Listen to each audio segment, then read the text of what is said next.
Welcome to my class. तो हम लोग डेमोक्रेटिक पॉलिटिक्स के आउटकम ऑफ डेमोक्रेसी के बारे में पढ़ रहे थे। तो अब तक हम लोगों ने reduction of inequality of and poverty के बारे में पढ़ चुके हैं। तो आज के क्लास में हम लोग डिस्कस करेंगे एकोमोडेशन ऑफ सोशल डाइवर्सिटी। तो ये तो इतनी जो क्लास हम लोग कर चुके हैं, इससे तो ये समझ में आ गया है कि जो डेमोक्रेसी है वो कैसे दूसरे फॉर्म ऑफ गवर्नमेंट से बेहतर होता है। और फर्स्ट चैप्टर में भी तुम लोग ये देख चुके हो कि डेमोक्रेसी होने से बेल्जियम और श्रीलंका में जो डिफरेंस देखने को मिला था उसमें कौन सा बेहतर था। मतलब जो बेल्जियम में पावर शेयरिंग हुआ था उससे बेल्जियम को बहुत ज़्यादा फ़ायदा हुआ था। वहीं अगर हम लोग श्रीलंका का केस देखते हैं तो वहाँ पे पावर शेयरिंग वहाँ पे नहीं था। तो कैसे धीरे धीरे बहुत सारे अलग अलग जो एथनिक ग्रुप्स थे उनके बीच में कन्फ्यूजन होने लगे, कन्फ्लिक्ट्स होने लगे और बाद में वो एक सिविल वॉर के रूप में कन्वर्ट हो गया था। तो वही जो बेल्जियम था वो लोग अपने अंदर जो एथनिक डाइवर्सिटी था उनको वो लोग सॉल्व करने की कोशिश किए और वहाँ पे पावर को शेयर किए अलग अलग कम्युनिटी के बीच में। तो इससे ये पता चलता है कि जो डेमोक्रेसी होता है वो एक हम लोगों को एक हारमोनियस और सोशल लाइफ देने में वो हेल्प करता है कि कैसे सब लोग जो है एक साथ मिलजुल के अच्छे से एक कंट्री में रहे, वो डेमोक्रेसी हमेशा ट्राई करता है। तो बेल्जियम जो है इससे वो सक्सेस हो गया था कि कैसे अलग अलग लोग जो हैं वहाँ पे एक साथ रह सके। तो इसके लिए वहाँ पे जो है डेमोक्रेसी एस्टेब्लिश हुआ था और पावर को शेयर किया गया था। तो ये हम लोग नहीं कह सकते कि डेमोक्रेसी होने से जो है कन्फ्लिक्ट्स नहीं होते हैं।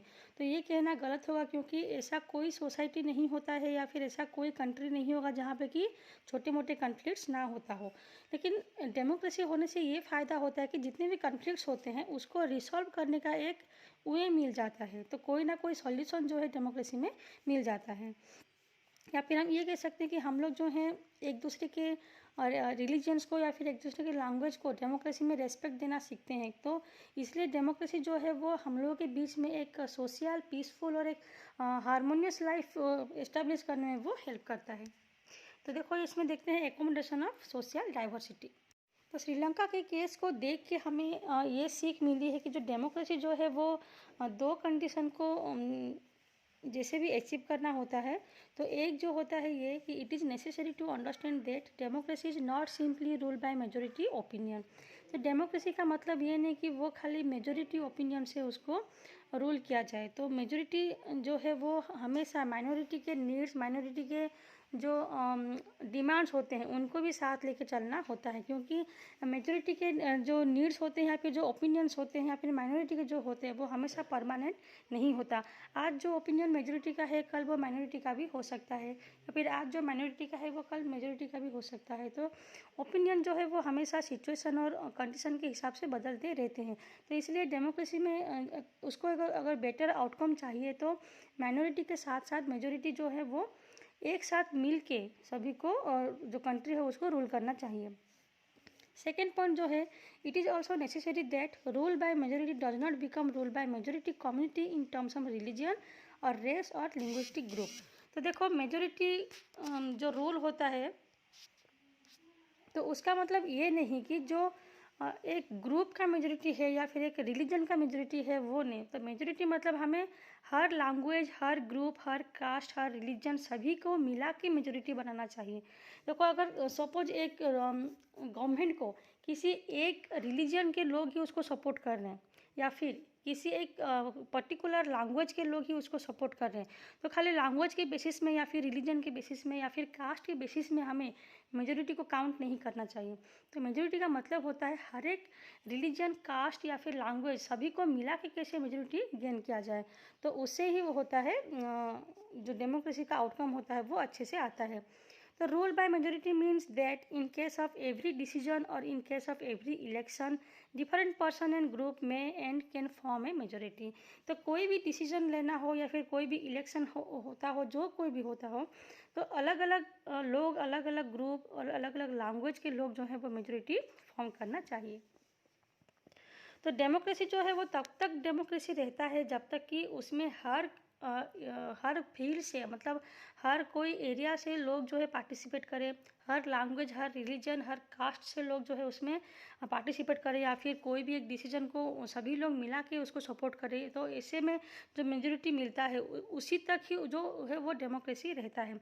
अगर हम लोग किसी पर्सन को उनके लैंग्वेज के हिसाब से, या फिर उनके कास्ट के हिसाब से, या फिर उनके डेट ऑफ जो बार्थ होता है उनके बैकग्राउंड के हिसाब से अगर उनको हम लोग मना कर देते हैं, या फिर उनको दूर रखते हैं किसी भी डिसीजन में, किसी भी लॉ मेकिंग प्रोसेसिंग में, या फिर जो पार्टिसिपेशन ऑफ पीपल रहता है गवर्नमेंट के प्रोसेस में, तो कोई एक पर्टिकुलर लैंग्वेज के लोगों को या फिर कोई एक पर्टिकुलर कास्ट के लोगों को अगर हम लोग उनको दूर रखते हैं इनमें से, तो समझ लेना कि उसी दिन जो है डेमोक्रेसी ख़त्म हो गया।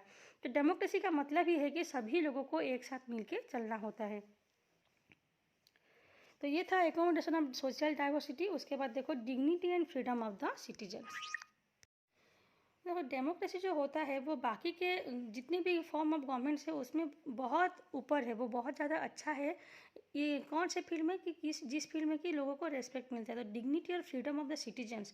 तो इस हिसाब से हम लोग अगर देखें किसी भी गवर्नमेंट को, तो डेमोक्रेसी जो है वो सभी से ऊपर होता है। क्योंकि देखो हर कोई चाहेगा कि उनको जो है अच्छे से ट्रीट किया जाए, चाहे वो कोई भी लैंग्वेज हो, या फिर कोई भी कास्ट का लोग हो, या फिर कोई भी रिलीजन हो। वो हमेशा ये चाहेगा कि उसके सामने का जो पर्सन है उसको अच्छे से ट्रीट करे, या फिर उसको रेस्पेक्ट के साथ बिहेव दे। अगर सपोज कोई एक पर्सन जो है किसी को नीचा दिखाता है या उसके साथ अच्छा बिहेव नहीं करता है, तो उसी से ही जो है हमेशा कन्फ्लिक्ट या फिर लड़ाई झगड़ा शुरू होता है। तो इसलिए डेमोक्रेसी जो है हम लोग इसको ये बोल सकते हैं कि it is the basis of the democracy. The passion और जो रेस्पेक्ट ऑफ द फ्रीडम होता है लोगों का, they are the basis of the democracy. तो वो डेमोक्रेसी का एक प्रिंसिपल होता है लोगों को रेस्पेक्ट देना या फिर लोगों के फीलिंग्स को समझना। तो ये जो डिग्निटी है या फिर जो फ्रीडम है वो अलग अलग डेमोक्रेसी में अलग अलग वे से, अलग अलग तरीक़ों से वो अचीव हुआ है।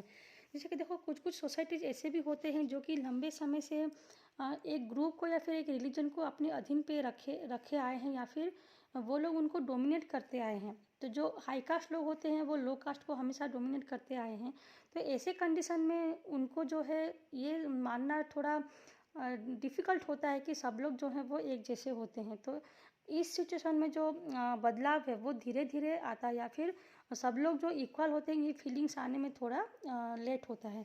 देखो एक एग्जांपल लो, जैसे कि वुमेन लोगों का जो डिग्निटी है, तो ज़्यादातर कंट्री में ये देखने को मिला है। अगर हम लोग हिस्ट्री को देखते हैं तो सभी कंट्री में हमें ये देखने को मिला कि वुमेन लोगों को कभी भी इक्वल राइट्स नहीं मिला है। तो हम लोग हर किसी को हर कोई कंट्री में देखते हैं, चाहे वो फ्रेंच रिवोल्यूशन हो, रशियन रिवोल्यूशन हो, या फिर यूके का हो, यूएसए का हो, कोई भी कंट्री को लो, तो हर एक कंट्री में वुमेन का जो डिग्निटी है या फिर उनका जो फ्रीडम है वो कभी भी उनको नहीं मिला है। तो उसके लिए उनको बहुत ज़्यादा स्ट्रगल करना पड़ा, उनको बहुत सारे मूवमेंट्स करने पड़े अपने राइट्स और अधिकार को पाने के लिए। उसके बाद जो है वुमेन्स लोगों को इक्वल राइट मिला है। तो इसका मतलब ये नहीं कि जो वुमेन है वो हमेशा सोसाइटी में इक्वालिटी से ही वो ट्रीट उनको किया जाए। तो देखो वुमेन को रेस्पेक्ट देना और उनको इक्वल ट्रीटमेंट करना वो हर एक डेमोक्रेसी कंट्री का एक इम्पोर्टेंट फीचर्स होता है। तो इसका मतलब ये नहीं कि हर एक डेमोक्रेसी कंट्री में जो वुमेन होते हैं उनको इक्वल ट्रीटमेंट और रेस्पेक्ट ही मिलता है।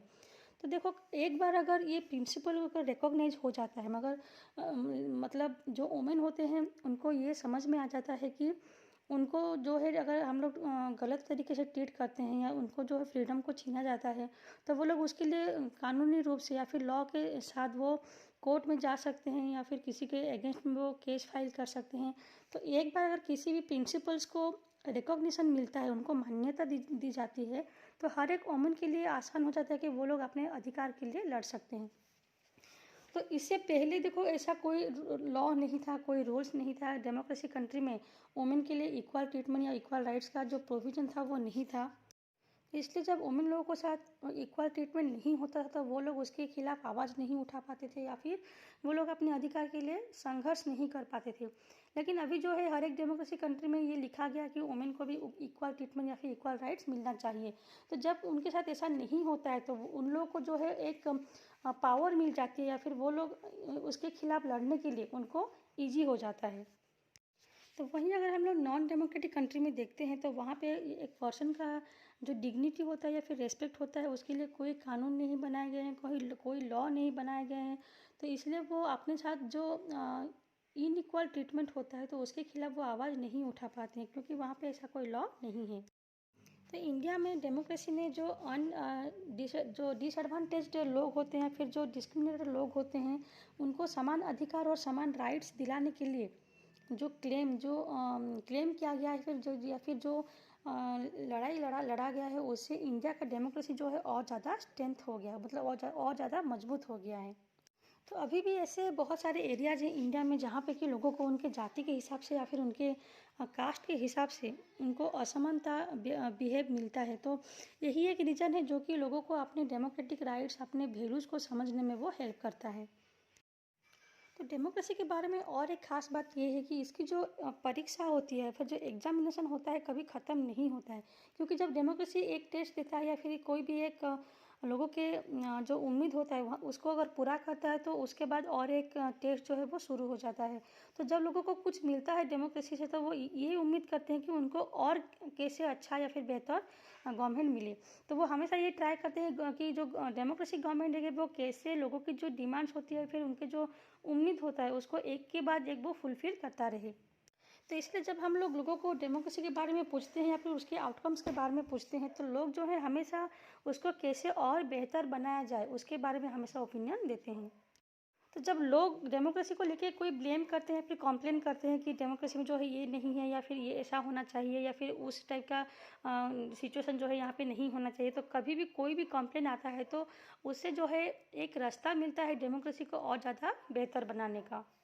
ये दिखाता है कि लोग जो है वो डेमोक्रेसी को लेके अवेयर है, मतलब वो चाहते हैं कि कैसे जो कंट्री है उनके जो डेमोक्रेसी है वो और ज़्यादा अच्छा आउटकम्स लेके आए लोगों के लिए। तो वो इससे ये पता चलता है कि लोग जो है वो डेमोक्रेसी में इंटरेस्टेड होते हैं, मतलब जो गवर्नमेंट का जो तरीका होता है, उनके जो काम करने का वे होता है, लोग उसमें थोड़ी बहुत दिलचस्पी दिखा रहे हैं। जब भी लोग डेमोक्रेसी को लेके उनका जो डिससेटिस्फेक्शन होता है या फिर जो असंतुष्ट का जो भाव होता है, जब भी वो उसको एक्सप्रेस करते हैं तो उसका मतलब ये है कि जो डेमोक्रेसी है वो और अच्छा होने वाला है। तो जब भी लोग गवर्नमेंट के जो प्रोसेस होता है वहाँ पे पार्टिसिपेशन करते हैं तो उसका मतलब ये है कि वो उनका जो स्टाटस है वो एक सब्जेक्ट से लेके वो सिटीजन्स को कन्वर्ट हो रहा है। मतलब जो पहले एक मोनार्ची में लोग खाली एक सब्जेक्ट होके रह गए थे, वो डेमोक्रेसी में एज ए सिटीजन उनको वो मान्यता मिला है।